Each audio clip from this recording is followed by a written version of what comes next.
Yo, what's going on YouTube? So today I wanted to show you my 40-gallon Sumpless Reef tank to show you guys that you don't have to have the best of equipment and the best of everything to have a successful reef tank in this hobby.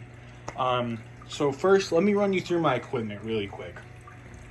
I run an AquaClear 70 with some filter floss, carbon, Purigen by Seacam, and then phosphate remover, I think it's PhosGuard. And then just the little sponge that comes with the filter. The thing I like about this filter is that unlike other hang on the backs, it's extremely customizable and you can put your own media in there. And I feel like if you're not gonna do a sump or something like that, you definitely need some sort of Purigen or Chemi Pure. I see a lot of people do it with Chemi Pure. I'm actually gonna give that a whiff after my Purigen runs out, see how that does. And then as well as I have my little hang on the back protein skimmer. This thing does a great job, as you can see. Needs to be cleaned out today, but it's got a nice dark skim. Thing is awesome, man. Unbelievable. It only cost me like 80 bucks and does a really, really good job. So let me walk you through down in the tank. So I have just two little power heads pushing water. They do a great job. I think they were like $30 a piece. I can't remember the name off the top of my head. The most expensive part of my tank is the lighting. These are two AI primes. The lighting in this tank cost me $500, but like I said, you don't have to have the best lighting to, this definitely is more than plenty for this tank. Everything does really well in here. I'm going to talk about growth in a second for those people who have been following my channel, because there's a lot that has changed in this aquarium. So down here, let me just run you guys through some of the corals, because I have gotten some new corals since my last video. Firstly, I got some daisy polyps up there by the protein skimmer, and I have this trumpet coral that I just picked up. Love that guy. I've been hunting for a trumpet forever, and I finally found one, so I'm really, really happy with that. For the most part, all the corals are doing really, really well. The only thing that's not doing the best is its pipe organ. I'm not really sure why.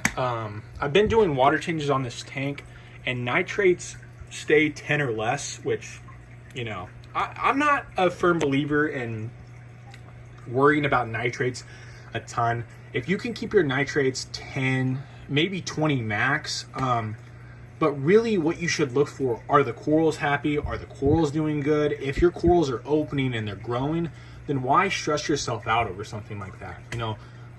People strive so hard to get, undetectable nitrates, and I honestly need a better test kit, because I do use API, which I definitely want to invest in a better test kit, because some of those tests are really hard to read.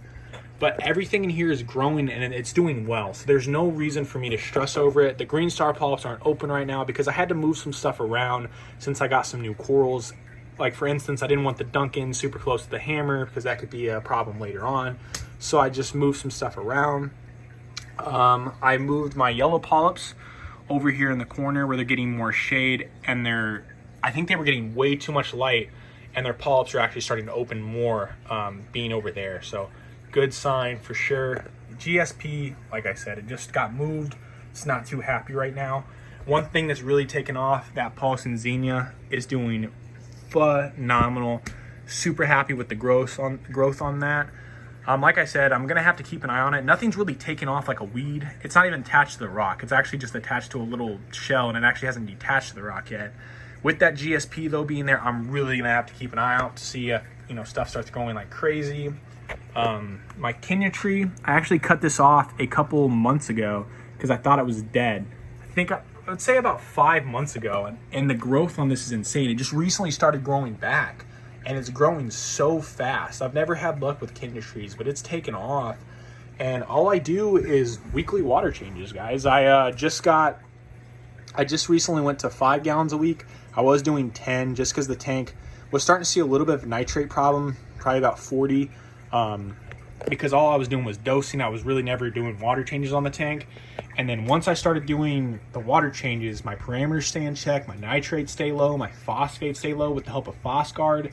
Everything's just doing a lot better. Everything's opening more. And the torch was actually, for me dosing alkalinity, I messed up and dosed too much, and it actually bleached my torch. Well, I'm really happy to say that this torch is really bouncing back, and its color is almost fully back. He only has a few tentacles that have some bleaching to him. For the most part, he's doing phenomenal. Everything in here, like I said, is just doing really, really well.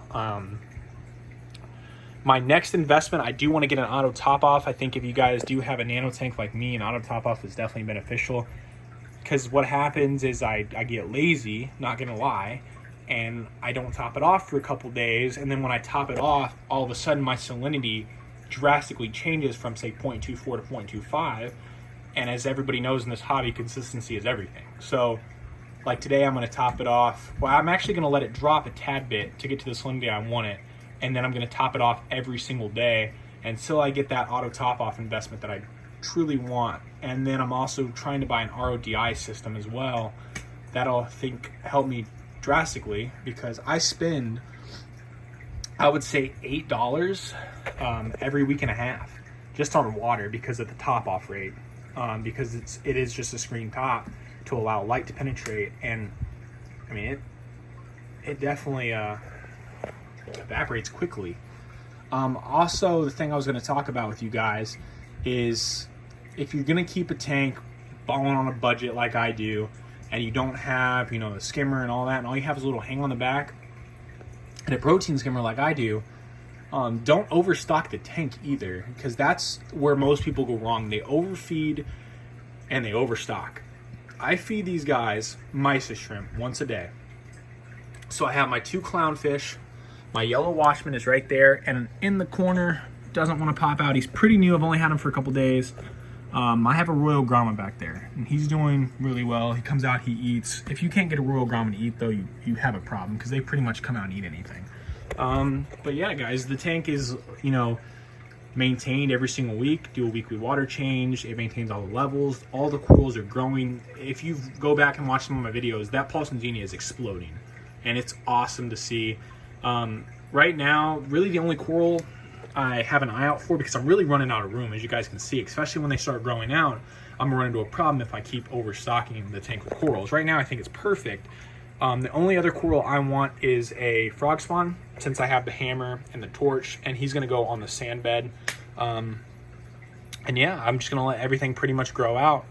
Thank you guys for watching. Let me know in the comments if you guys have a Sumpless reef tank. Let me know. I want to know your guys' setup, because I find it interesting. You know, other people like me who ball on a budget, and you don't have to have the best equipment, and I think it's cool to know that you don't have to have a sump and a refugium and all that to keep a successful reef tank.